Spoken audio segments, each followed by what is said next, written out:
Hit record here. Test 1, 2. Make sure we're going. All right. And we are recording. And yes, I'm not as Barry Whitish as I was last week, but I still am fighting this cold. And Amy's been sick definitely hear it too. Oh yeah, it's no fun. So, anyways, hey folks, welcome, Geocaching Podcast. We're going to be starting up here in just a second. Let me get the overlay up, and I think we're about ready to go and see how long my voice lasts. All right, hey folks, sit back, relax, get your favorite libation, your favorite snack. The Geocaching Podcast is coming at you right about now. You want to know how to find it, seek it out when they hide it. You know it's in the bag when it's an easy grab. But come on, take a chance now. So go, geocache. And if you need help, we're right there in a flash. If you got a question, just call in and ask. Uncover the stash on the Geocaching Podcast. The Geocaching Podcast. Welcome to the Geocaching Podcast, episode 515, recorded live on November 8th, 2017. I'm your host, Headhardhat with Taz 427 and Info Fabric. You can join our chat room and watch our live video stream, plus participate with us as we record this episode. All this and more can be found at www.geocachingpodcast.com/live. Be sure to contact us via our voicemail line at 630-31-VOICE. And also find us on Twitter at geocachingpodcast.com/Twitter and Facebook at geocachingpodcast.com/Facebook. This episode is sponsored by our good patrons of the Geocaching Podcast. To become a contributing patron, simply click on our PayPal or Patreon logos on our webpage to help keep our podcast going. From all of us at the Geocaching Podcast, we thank you. So, yeah, I'm not quite sure where Scott is. I'm sure he's got something going on, but for some reason he's not meeting up tonight. And we almost didn't have Miss Sarah, who had some work-related stuff going on, and she's literally in a small office someplace at her work. And thank you, Sarah, for showing up. Chad, same old for us, but. Well, I was going to say thank you guys for having your clocks go back, because it makes it much more easy to do, because now we kick off at 3:30 in the afternoon. Oh, all right. Hey, anything to help you out. It's a nice end of the day thing for me, so thanks. Not a problem. So no daylight savings time there, or you guys just do it a little bit different, huh? Yeah, we're in summertime. Yeah. Okay. Yeah. Do they actually have a daylight savings time in New Zealand? Sorry, what was that? Do they actually have a daylight savings time where you change your clocks back and forth in New Zealand? Yeah, we went back a couple. They've gradually pushed it out. So it went back a couple of months ago now. Wow. No, it went back when I went over to the UK on holiday. Oh, really? So it's been a month or so now, and it'll go back again in Aprilish, which is when I have that sort of month or so of juggling at a 2:30 start to the podcast, which is a bit gnarly. And then it go over my winter, your summer. It's 1:30, which is nice and easy because it's a late lunch. Wow. Yeah, see, before for us, it's been a few years since we actually switched around. We would actually do, instead of where we just did it in November, we actually used to do it like just before Halloween, if I remember right. Yeah, I've got one automatic clock that switched last week, and I was like, I kept looking at that clock, and I'm like, do I go change turn off the daylight savings time and then turn it back on? Yeah. Nah, I'll wait it out. It's got a week. That's one of these weird things, because Northern Hemisphere Halloween, it's dark in the evenings, whereas here it's sort of light till about 8 o'clock-ish. Yeah. Night. So yeah, for us with Halloween, it used to be 6 o'clock. It was pitch black out. Now it's not dark till 7. Mm-hmm. So, yep, all part of the fun, but that's the way it goes. And yes, I know it's daylight saving time. So, sorry. I also call it Illinois. So, deal with it.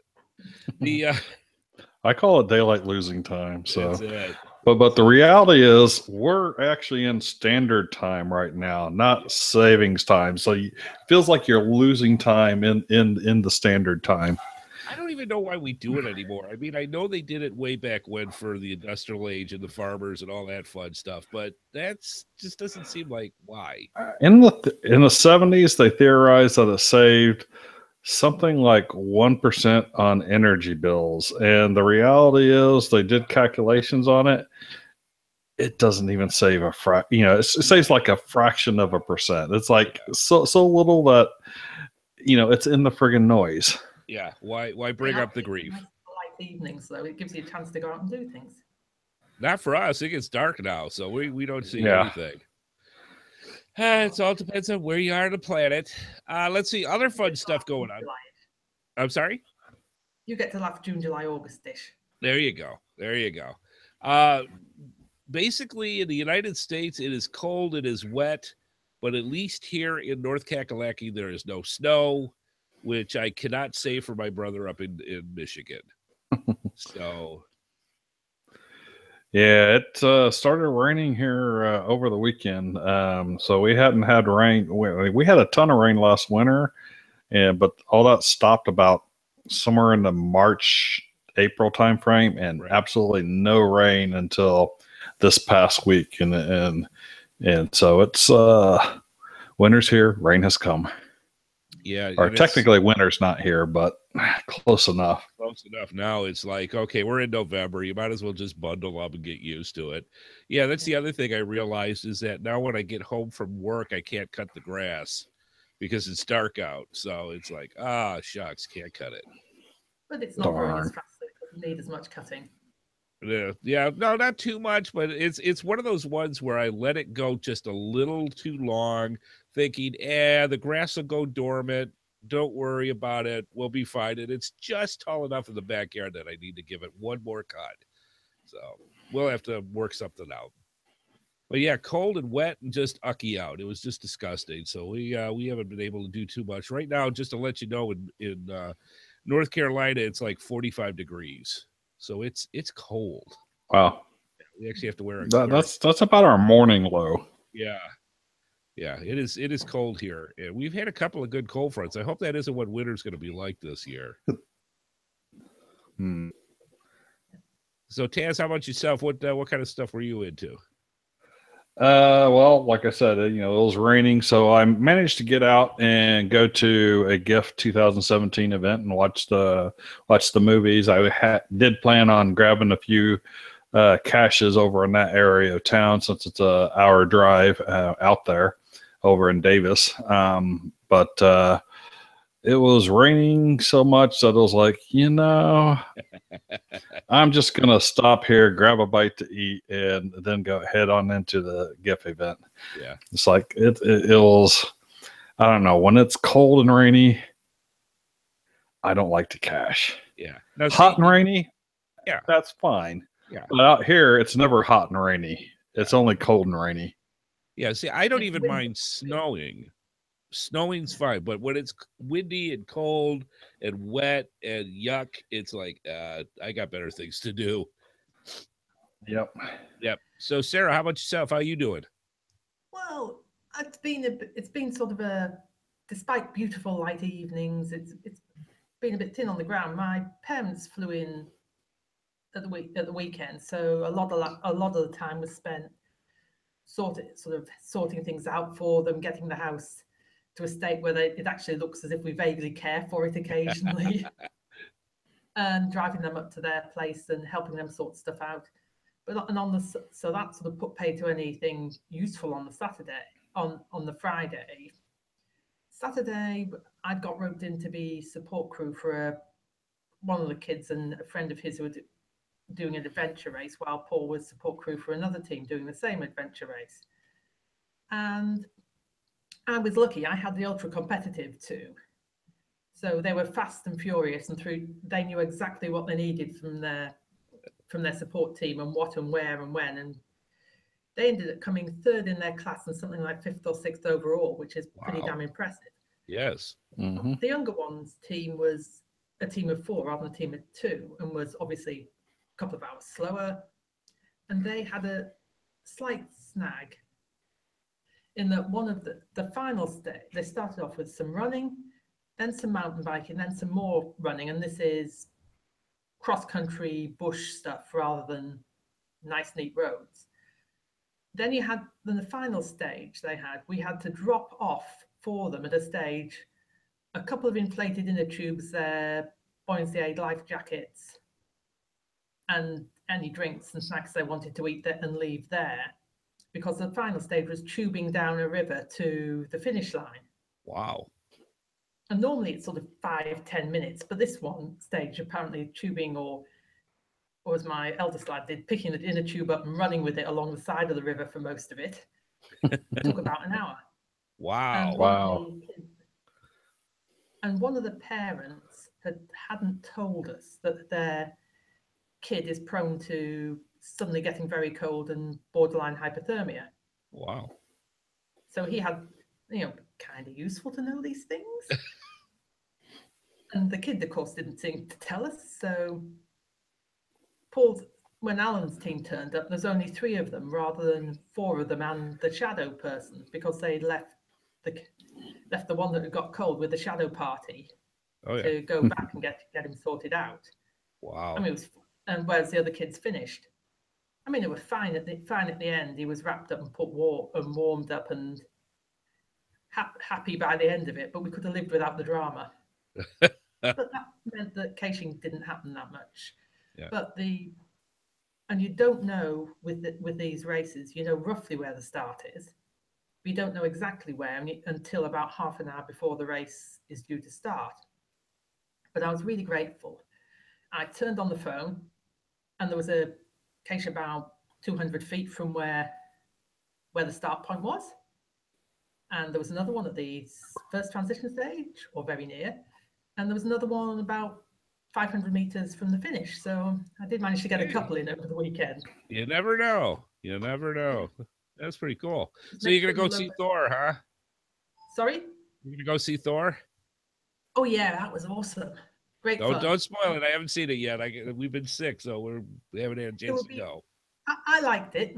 And I was sort of having fun because it's the Taika Waititi's a New Zealand director. Mm-hmm. So it was very much his film. Yeah. And there's sort of a few jokes that the Kiwis will probably get, and I'm not sure that you guys will get. Well, I know who to ask when we get them, so that'll be good. Yeah. Because I'll sit there in the middle of the film going, was that a Kiwi joke? Oh the rock, the guy who's sort of made of rocks has a very New Zealand accent. So just watch out for that and enjoy. All right. Good stuff. Good to know. All right. Good things. Let's move on. We got the podcast roundup, letting our viewers know what's going on in the geocaching podcasting community. What's coming up this week on Geo Gearheads is episode 306, Batteries 4. It's time to look again at various battery tech and how to get the most runtime for your geocaching devices. Only Daryl W4 can come up with that kind of fun stuff and make it interesting. I'm just saying. Let's see. And lithium ions versus nickel metal hydrides. That's right. Don't get your minds confused. I mean, come on, let's go. Yeah.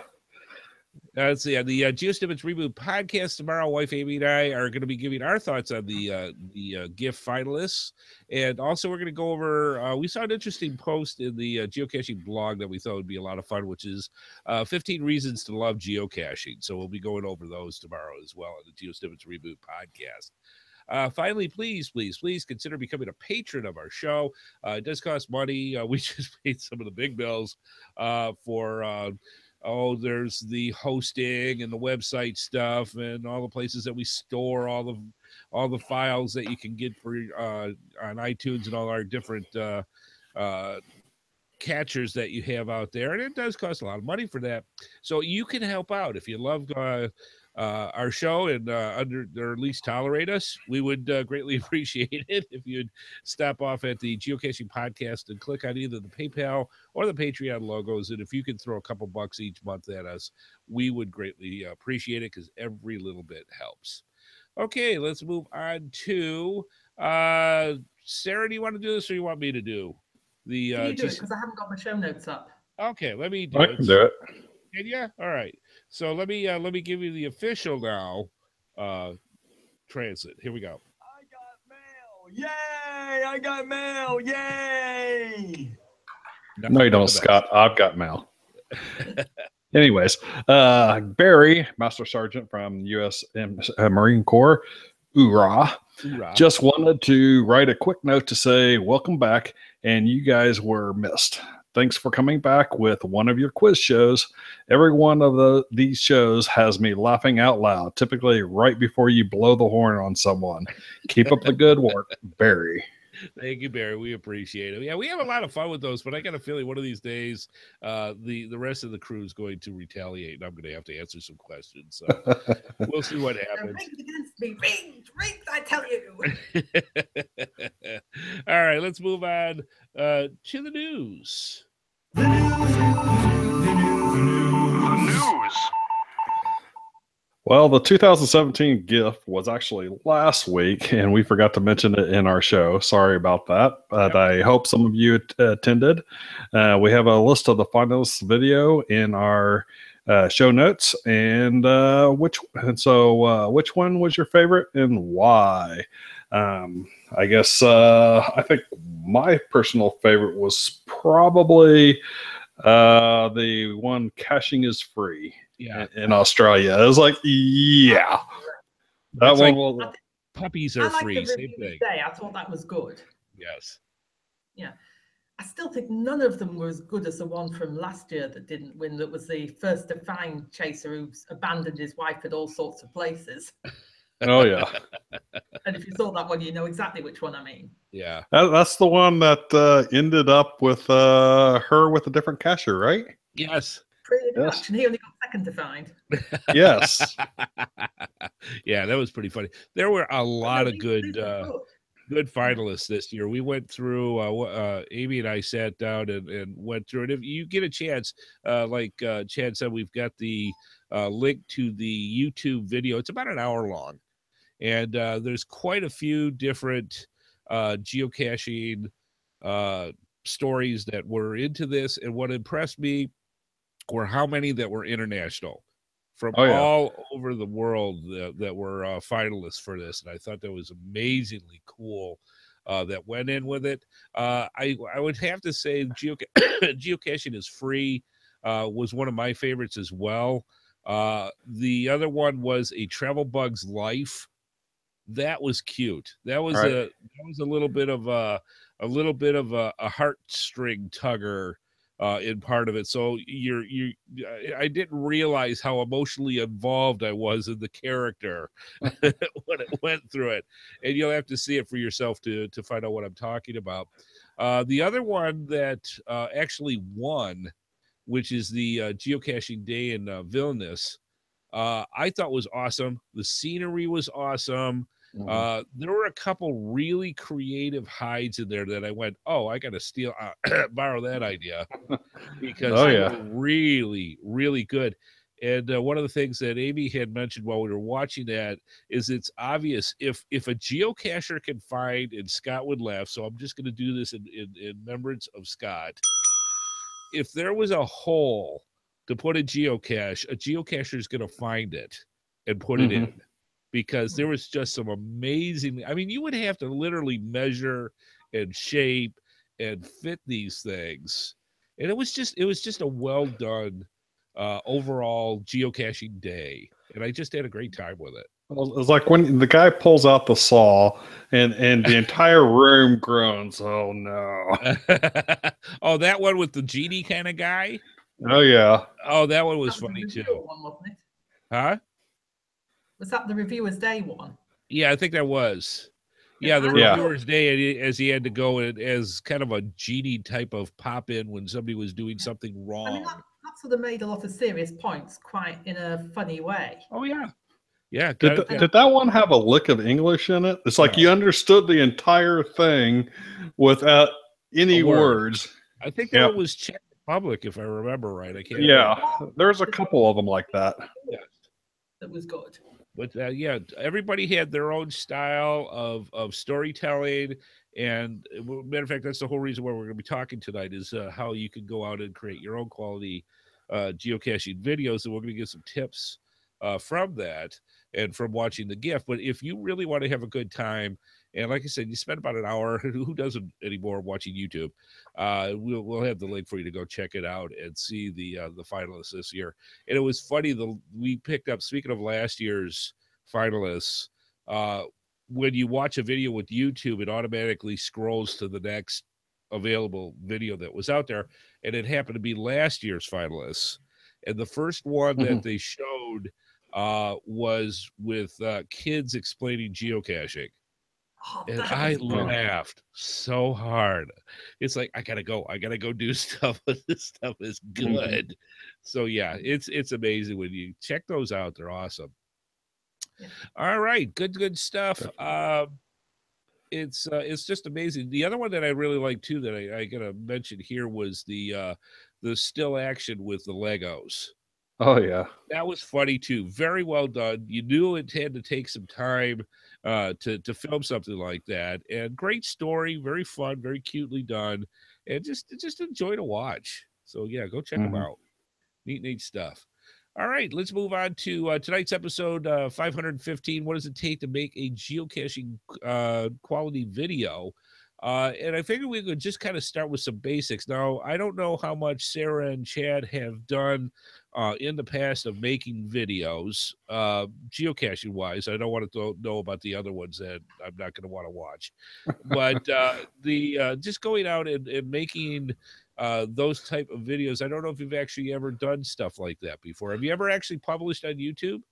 I have published on YouTube, but not a geocaching video. No, So I'm not a very good video maker, and usually my videos are of other things, how-tos type of things. Bad. That's how I started with mine. With GeoSnippets, it was a how-to about bison tubes. Yeah, but you know, you already had the market covered. It's like I can't compete in that market. The funny part nowadays, I can't compete anymore either because a certain person, Joshua. You know, it's funny because I've never got the idea. It's sort of coming up with a story that you want to tell, right, that hasn't already been told. Yeah, and the actually, kicker is sometimes you don't have to be original and to do stuff like that. That's some of the stuff we're going to talk about tonight. Way back when in 2008, when I started making videos, there was probably about 100 YouTube videos out there, if that. So when I started making, I would make a video about at least once a month, sometimes several times a month, depending on what kind of stuff I wanted to get out.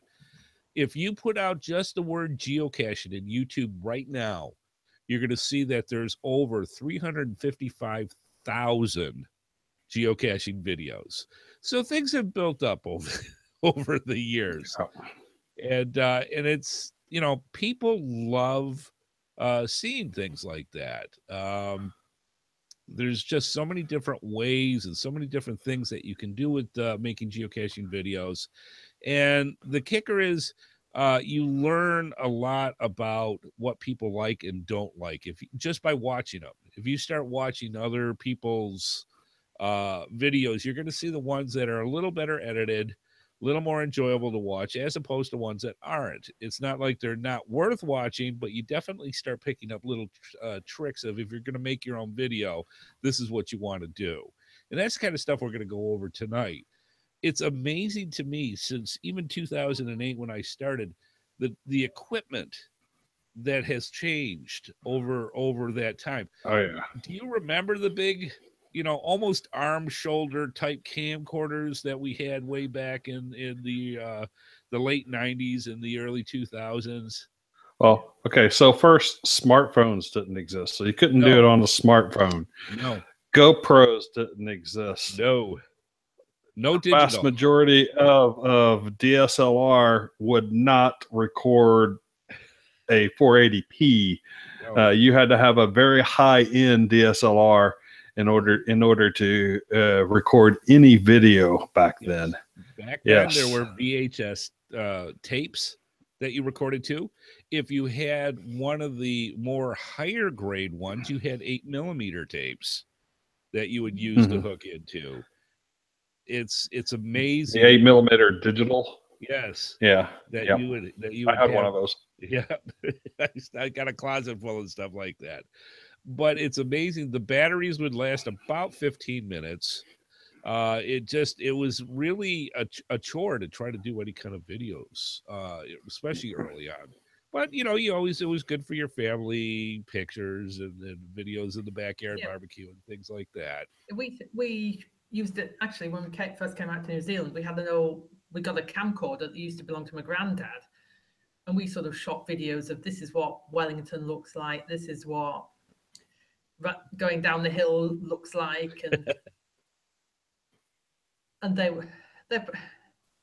I think watching any of them would have been a labor of love for the family rather than anything Oh, else. Absolutely. That's the ones where you drag the daughter's boyfriend to come watch. The torture is basically how I look at it.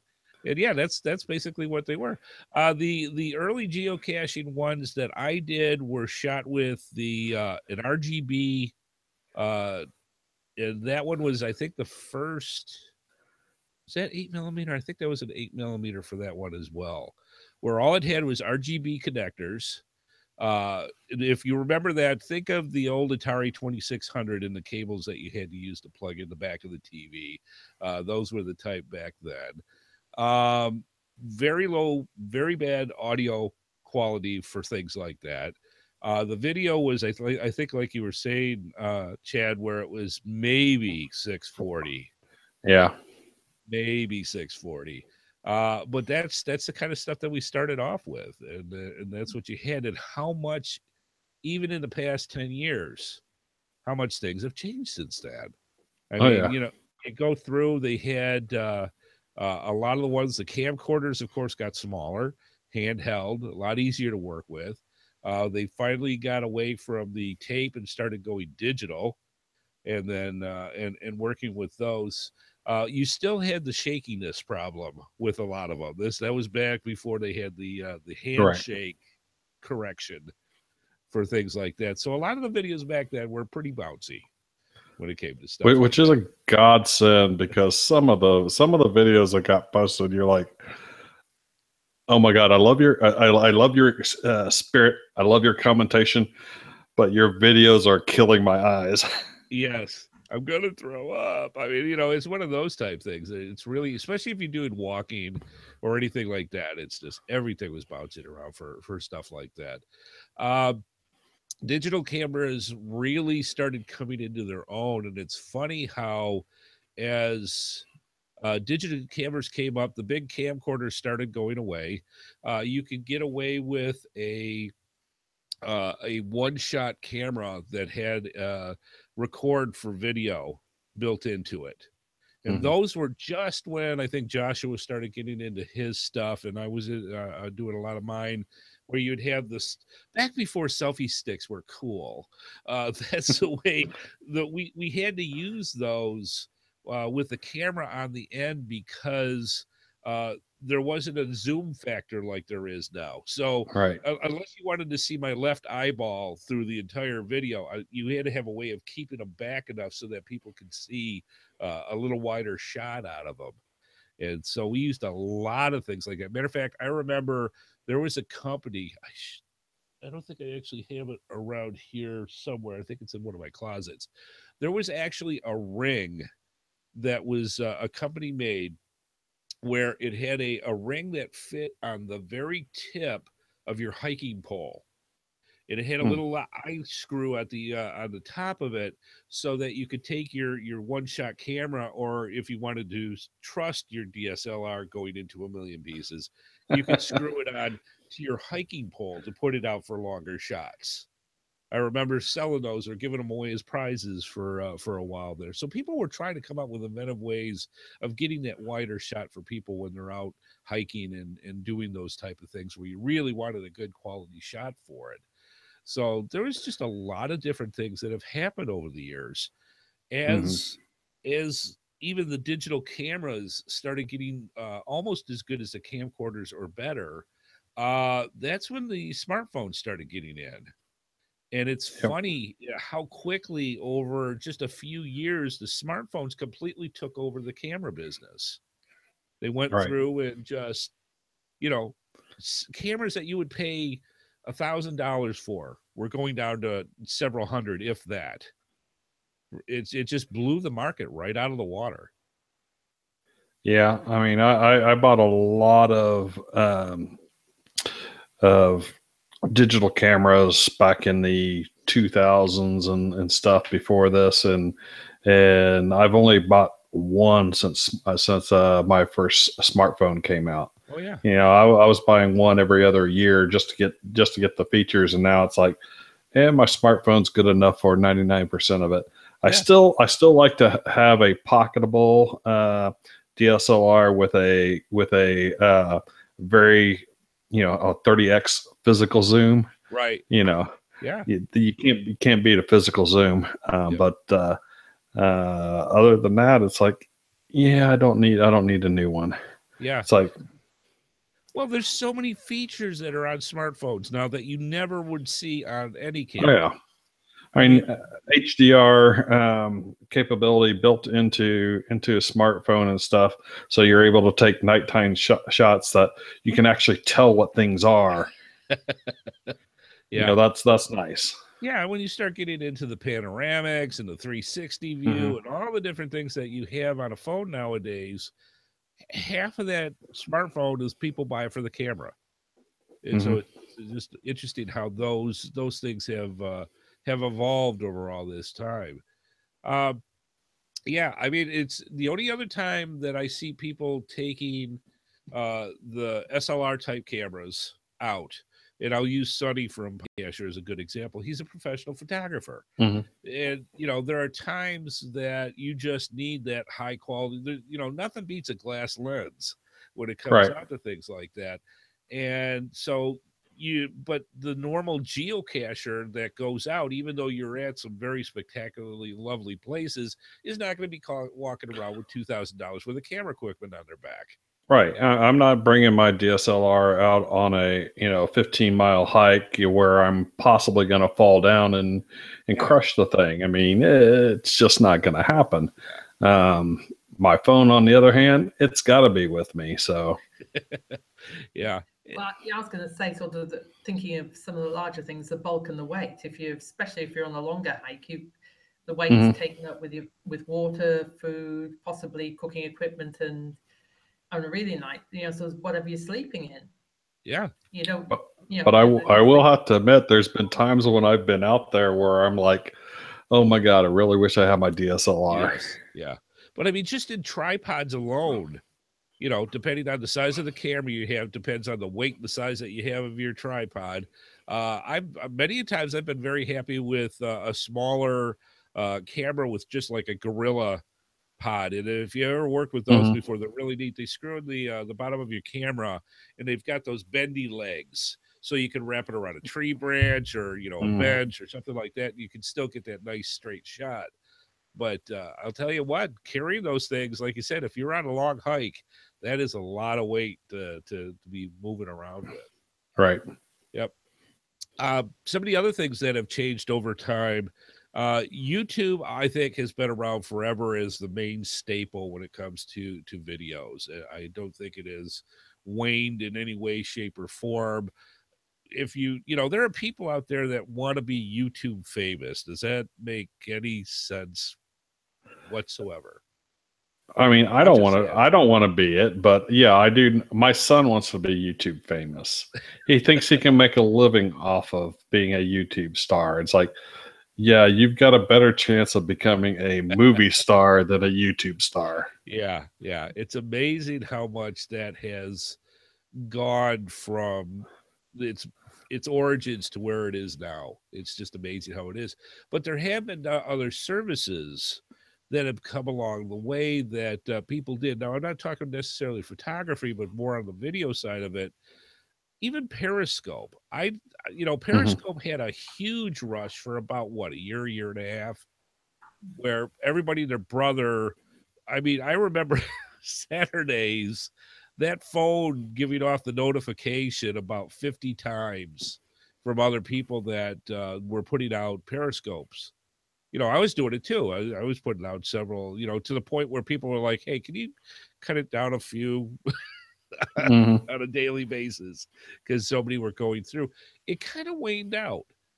And then I had to turn off notifications fairly quickly on that. It's like, because, you know, I'd be sitting there at work and just go, rah, rah, rah. It's like, yeah, I got to disable that. Yeah. And it was interesting because it allowed people who may have been a little apprehensive to put out a video to suddenly put out this personalized little snippet for them to go out and show, you know, here I found a geocache, here it is, and ta-da, and here we go.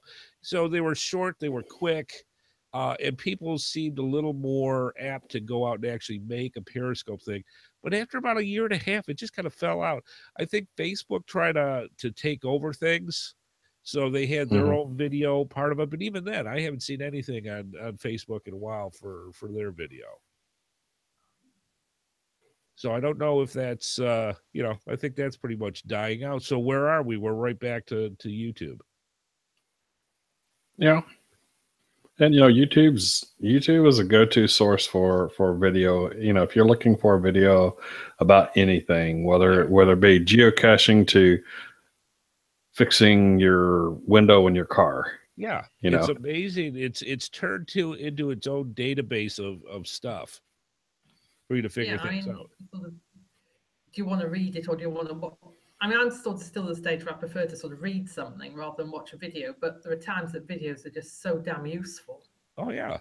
Or just plain entertaining. Amy was sitting there laughing a little while ago, and I'm like, what? And what was she looking at? Cat videos, actually kitten videos. Of course. And so, yeah, she's so cute. I'm like, oh, please.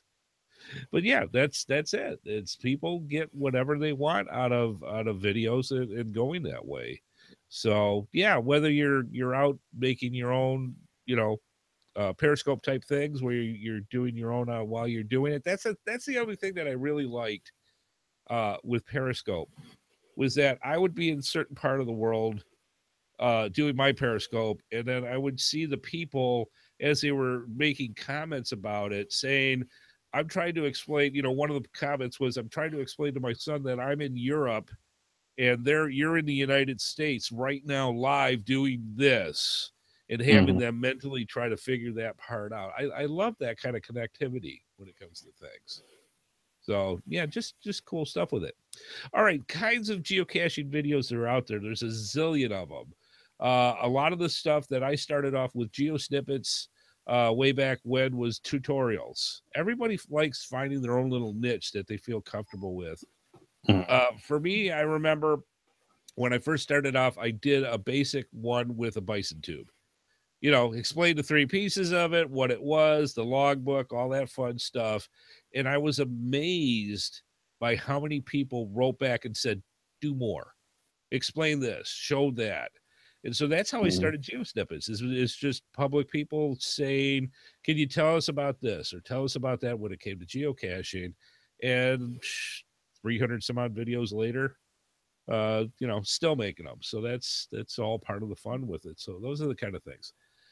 Very common thing with geocaching videos is just people going out showing their finds, kind of like Periscope, where they go out and show their first of finds. I think is one of the more popular ones that they go through. But do you got any other examples that you can think of? Well, showing special caches, you know, caches that are gadget caches or extremely difficult to find caches or impossible to actually access caches.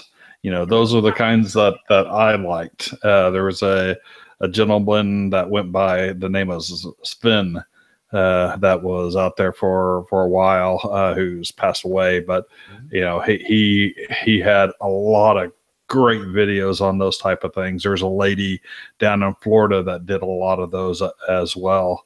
And then there's the adventures, like Joshua tends to take you on an adventure when you're going, watching his stuff. Yep. Yeah, there's just I have a bit of a problem with some of those in that I'm not a fan of posting spoilers. See, that's Okay. the big thing. So that's the debate. They're spoilers and not, in my opinion, not spoilers. I'm watching these videos of places that I know there's a snowball's chance in hell that I'm ever going to get out there and do that. If it's something that is local or I know is local, I'm not going to watch it. Yeah. That, so, that's kind of up to you. And I would not spoil it if the cache owner would not allow me to. Right. So, and that's the one of the things that these individuals that I specifically spoke of would mention is that, they got permission from the cache owner to show this. Yeah. And that's one of the things. I've got no problem with sort of, hey, this is this fabulous walk along up through this forest or along this hillside, and talking about the journey and the place, and here's the cache I found, but not exactly where it was. Right. Yeah. And that's important. For the 30 seconds missed off. I mean, I'd be fine with that. Yeah. And that's one of the things that I know Joshua does the same thing. I did the same thing. We contacted the geocaching owners and saying, hey, do you mind us showing this? And I would say a couple did not want to have it shown. The rest of them's like, show them, hey, have a good time with it. I've never had any major incidences. A lot of the other ones where it's just, difficulty terrain 1-1s or 1.5 where you've seen it a million times, but they might have a unique spin on it. That one I had no problem showing those either. Right. If it's a skirt lifter that has a magnet holding it up inside underneath the skirt, it's like, but you're not really giving anything away. Yeah. So, but that's a very good point, though. This fake pine cone. Yeah, exactly. In the forest. Yeah, because a lot of times people want to see those. They don't realize that particular region, that's how geocachers hide, a particular type. And you'll see those all the time. The other one, speaking of vlogs, I think is really kind of cool. Instead of blogging, a lot of times geocachers will kind of have their own, just their own take on their way of looking at geocaching. Some things you may agree with, some things you may not agree with, but the kicker is if you find a particular vlogger that you like for me and about 1 billion other people with Joshua and other ones, you look forward to when they come out. Look forward to when they go out and give their little spiel about that particular adventure that they're on. It's awesome. Oh yeah. Yeah. One of the things that back when I did the tutorials and back when I did my vlogs for that as well, I would get emails from people and they would say, don't stop, or could you do them about this or that? What a lot of people don't realize, there's a lot of folks out there that either kids where they're not able to get out into the wild as we would because they're kids. So they don't have the opportunity to go out all the time to find particular types of geocaches. A lot of folks that are homebound or just not able to get around as much as they would like because of medical issues, they live vicariously through these videos. And you may think, well, nobody's going to watch it. You would be surprised how many people will watch yours and many other videos because they love seeing geocaching that they can't do. And I get constant emails about that from people saying, thank you for doing this. I never knew this particular geocache was like that in this area. And two, I can't get out and I get to go with you for the ride when you go out on an adventure. So that's why it's so important when you do this to try to give out the best experience you can when you make a video. So, yep, excellent stuff. I mean, with me, it comes back again to what story do you want to tell? Oh, yeah. And getting that across, and also coming back to the podcast because I'm selfish. if there are people out there that have things that they'd like us to talk about, they'd like us to cover, what stories do you want us to tell or talk about or make it up on the spot or whatever we end up doing, please, Yep. please let us know. Yeah. Because the more we know, the more we can't think of everything, please. So if there's stuff that you'd like us to spend half an hour or so bouncing around on a Wednesday evening to US time, Thursday afternoon, my time, drop us a line and let us know. Yeah. Now, one of the things to share with what Sarah was saying with that, we get a lot of people that send in feedback where, if you're in America and they've known Scott or Chad or myself or what have you, to hear somebody from the other side of the planet, from New Zealand, and talk about the things that they go again. They have. There's very little chance I'm ever going to actually make it to New Zealand. I know this, but I have the honor and the pleasure to talk. Overseas, if you want to come to New Zealand and have an awesome time and see a lot of cool areas. Yeah. Wellington is putting on an event that we hope will get mega status in October 2018. Yep. I'm not organizing it. I just want to have I just know it's going to be a great time. Some of the things I'm hearing that are planned. Right. So if you're looking at annual holiday time, look at cheap flights, something like the 20th or so of October. I haven't got the date in front of me, but that would be good. And any video loggers that want to come across, and I can tell you the scenery from the Lord of the Rings, some of it's CGI, but a hell of a lot of it isn't. Yeah. And I would love to see that, but being able to talk to you about your experiences when you go in the back wild part of it, it's awesome. It's something that I have my own kind of experiences like that, but when you talk with somebody that's from another country or another area, it just makes it that much more enjoyable to listen and hear about things like that. And so hey, I know I give you two a lot of stick about your life and your weather, what your storms and what's happening in your country. But yeah, I do like hearing what's happening and keeping up to date. Yeah, that's why we do a lot of our banter stuff, is just so that people, that's one of the things that we do with the hosts and why we're so spread out with things, so that we're able to pick up different regional areas and see what the differences are on a week to week basis. Or if you want something over Easter, I gather that Australia is there's a big geo muster, as they're calling it, because it hasn't got mega status, in Easter 2018. So that might be worth having a look at. Yeah, absolutely. And of course, with Geo Woodstock coming up next year, it's going to be our first Giga. I mean, that's going to be, you're going to be hearing about that continuously. But so it's just neat. So yeah, that's part of the fun. So anyways, back to making videos, some of the things that you want to keep in mind. And I pulled this right out of the geocaching blog where they were talking about the GIFF finalists, and it's true. And if you want to make your own GIFF video, this is something that not only for that, but making a geocaching video for YouTube, you want to consider this. And I'm just going to read it word for word. It says, what the reviewer said about the winning video is a great clue for what they are looking for in a winning video. And they said the reviewers, judges considered production quality, content, creativity, and contribution to the global geocaching community.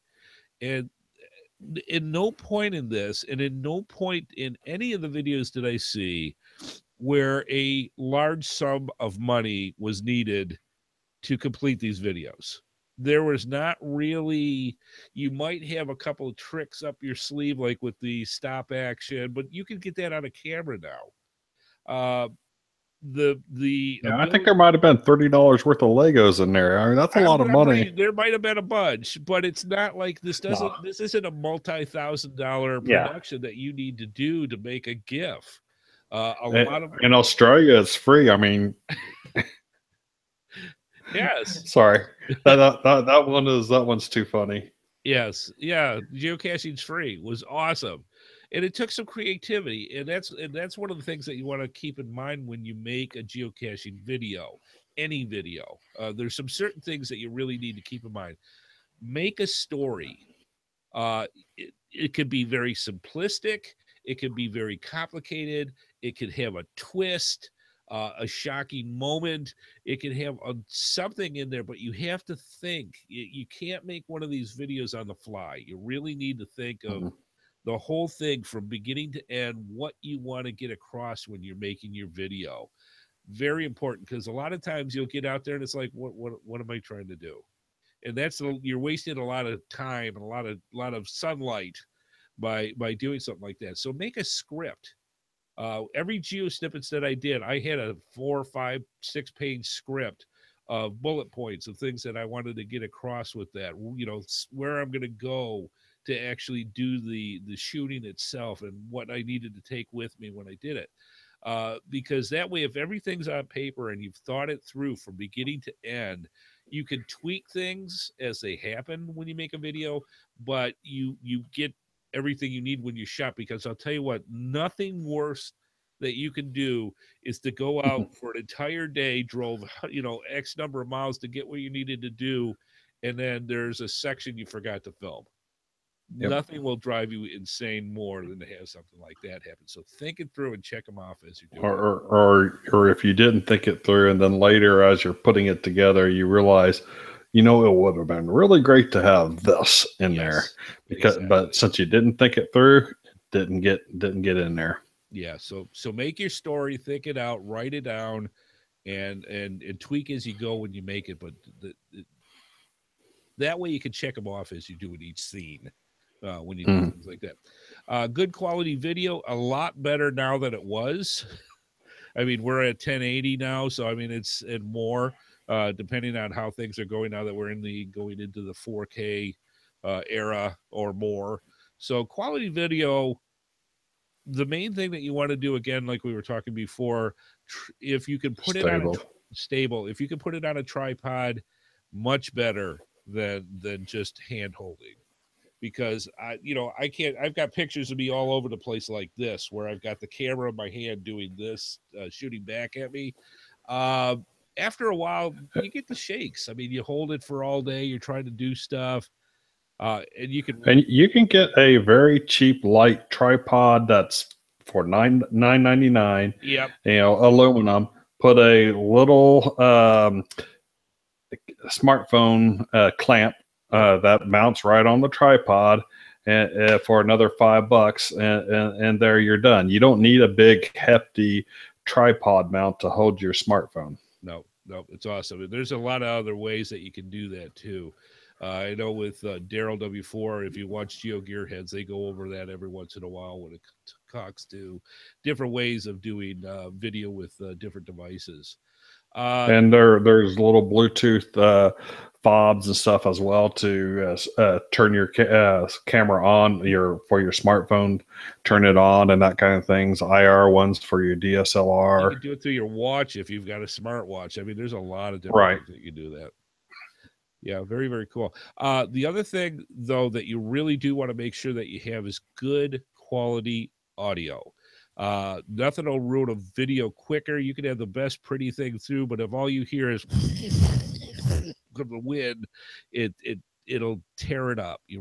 Or somebody's talking too far away from where the camera is and you can't hear them clearly. Quality audio is extremely important when you make a video. If you could wear a lapel there, you could get some pretty inexpensive mics that'll hook into your camera or your phone that you can use that will save a lot of grief later on. And even if you don't have that, a sock to put over the end to kill the wind noise. I mean, yeah, that cheap ways. Oh yeah, very much so, and effective. I mean, it's surprising how much you see that they go through with that. Again, solid camera work with the tripods. B-roll. Now, this is something that a lot of people don't realize. They'll go out and they'll cut their scenes for what they want to get across. When you're watching a movie, there is transitions that you go through that take you from point A to point B before the next scene starts up. It might be a shot of driving the car down a freeway. It may be you walking down a hiking trail. There's so many different ways that you could have for transitions, that when the viewer is watching it, they just kind of realize you are going on an adventure because you're showing this as they go from point to point to point. The other part is, if there is scenery around you that you're trying to talk about geocaching and that, take the time to, some of the scenic spots that are nearby while you're doing your standard scenes. Take 10, 15-second shots of those as well and include that into your video. That's called B-roll. And what that does is you could have a point of interest that's nearby. You could have a scenic lake or something else that you want to get across. It envelops the user and the viewer to get more of an atmospheric feel of what's around you when you're doing your shots. So keep in mind. And slow pan, that type of stuff. Don't just go. And it's like nobody's catching it if you just do that. You do it. If you want to get a nice view of the full scene, you do it slowly. Yes, going across there, and you might want to be talking while you're doing it off camera so that you're keeping their attention, but they also get to see the scenery. Yeah, the voiceover is very important as well when it comes to your audio for just those type of things. So that way you're not hearing somebody talk about something while you're doing scene one. You show a B-roll where there's nothing, and then you're at scene 2 and you're talking again. Do a voiceover while you're doing that so that they can get an idea of what's going on. Extremely, extremely important. Pick good content. What do you want to get across to your viewers? Is it something that's funny? Is it something that's important? Is it a tutorial type thing? What's your key point for what the whole video is about? Make sure you understand that thoroughly, because that will come across in your video if you do not. Let's see. Location. That's one of the things that I noticed with the finalists with just about every one of the videos. There were shots in there of Slovakia and some of the other countries of stuff that I had never seen before. It may be commonplace for the people that are actually shooting it, but if you've never experienced the architecture or the scenery or whatever, one of them was just a geocacher by an amazing river that was flowing by. Things like that. Get that in. Location when you can do your get shots to make it as interesting as possible is huge. The other thing that you want to consider is, well, it's okay to be funny. It's okay to be silly. It's okay to be scary. Whatever the mood is you want to present in your videos for geocaching, your imagination's your limit. Go for it. Whatever you feel that's going to go, that's in good taste. I'll add that part of it. And you can define what you feel good taste is. If you realize that 99.9 of the geocachers that are going to watch are family value type stuff, then you shoot family value type film and going that way. If you don't, you mark it so that people realize there might be adult content or whatever that's involved with it. But use your imagination. Whatever pops up in your head, go for it. And with these GIFs, I mean, you can come up with some pretty crazy stuff for those, and just let your imagination go wild. Last thing we've got before we wrap everything up is video editing. Just about every operating system that's out there, be it Microsoft, be it iOS, be it what have you, when it comes to computers, has some form of free video editing that you can get. Now, you can spend a couple $100, or actually, I think the most expensive video editor that I have is Corel Professional. I think I paid $90 for it, for that. I mean, you don't have to spend a whole lot, but with all the videos that I do, it's important, and I need a little bit more functionality when it comes to video editing. You can get Movie Magic on Windows and some of these other ones absolutely free to put this stuff together, and the learning curve on it's pretty minimal when it comes to putting things in there. Yeah, there's some pretty good quality open source video editors.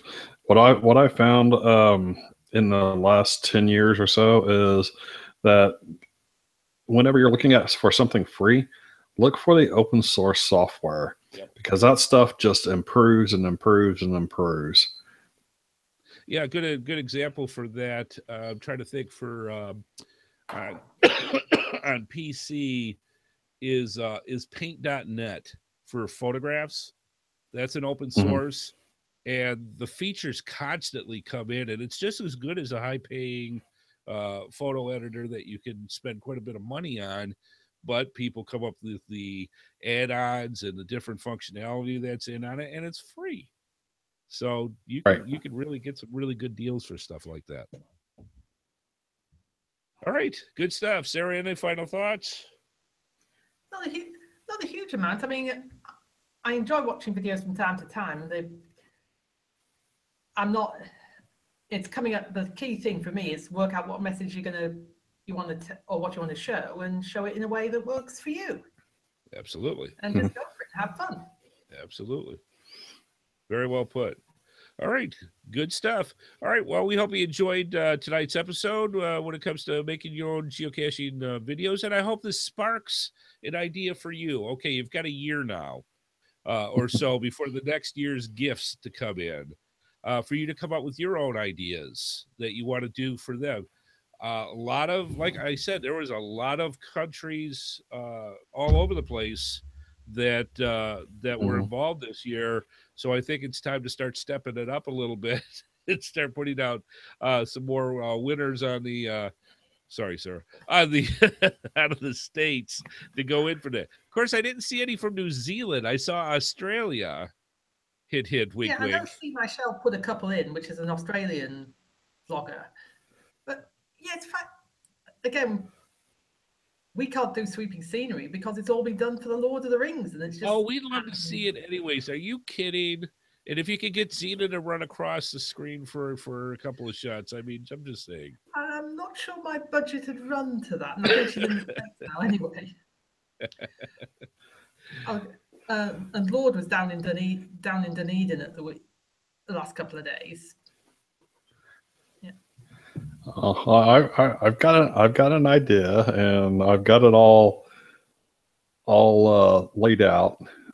It's doing it. But it's doing it. It's getting out there and doing it. And I would need to recruit some local geocachers here in order to play the roles that I want to do. Yep.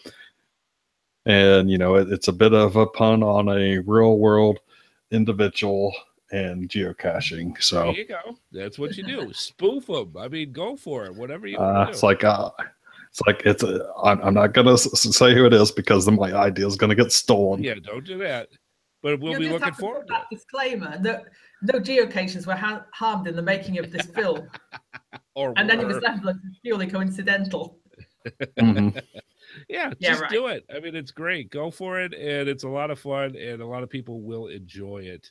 And if you look at the GIFF finalists this year, that's all they had. They found a bunch of fellow geocachers, and they said their lines, and away they went. So good stuff. Yep. All right. Well, we hope this helps spark a little interest in you for going out and doing a YouTube video for yourself, and also maybe possibly putting in for a GIF entry for 2018. All right. Good stuff. Want to thank Chad. Want to thank Sarah for all you do. Thank you guys for stopping on by. And thank you, fine folks, for stopping on by and seeing the Geocaching Podcast. All right. Let's do this before my voice completely goes. Here we go.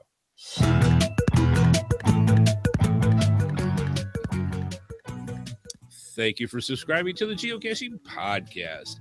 Please be sure to join us each and every Wednesday at 9:30 p.m. Eastern Time for another episode of the Geocaching Podcast. We're here right here on the Geocaching Podcast website at www.geocachingpodcast.com/live. The video version of our show is available on YouTube, and the audio version is available on our home website, iTunes, Stitcher, Google Play, and many of your favorite podcatchers. We love hearing from our viewers and listeners, so please visit us through our social media sites or contact us via our voicemail line at 630-31-VOICE. The Geocaching Podcast is a Headhardhat production. It is produced by Andy Smith, Scott Burks, Chad Courtney, and Sarah T.S. This show is copyright 2017 by Andrew T. Smith. All rights reserved.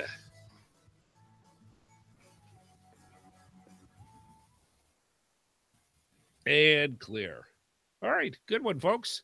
Thank you for stopping on by. And like Sarah said, if you've got ideas that you want for us to talk about, by all means, please stop on by to the Geocaching Podcast and click on the about the GCPC and just write to us. There's a form on there, or just send it to Headhardhat at geocachingpodcast at gmail.com, I should say.